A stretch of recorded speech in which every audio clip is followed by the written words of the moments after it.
Xin chào các bạn nhé. Cái đồng VXLG và cái đồng XLG về bản chất là một. Toàn bộ cái lượng XLG hiện tại sẽ được chuyển đổi 100% sang cái cơ chế mới theo nhiều giai đoạn khác nhau. Điểm đặc biệt là người dùng có toàn quyền linh hoạt khi có thể chia cái đồng XLG thành nhiều cái vị thế stacking và thời gian khóa và vệ tinh khác nhau tùy theo chiến lược của cá nhân của mỗi người.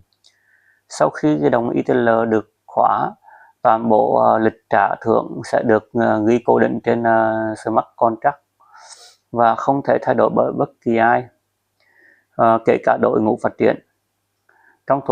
Trong suốt thời gian đó thì ETLG vẫn được sử dụng bình thường, và khi thời gian khóa kết thúc, ETL sẽ được mở toàn bộ ngay lập tức hoặc là phân phối tuyến tính hàng tháng theo mà thời gian vệ tinh mà người dùng đã chọn ngay từ đầu. Cảm ơn các bạn là nghe thông tin mình chia sẻ.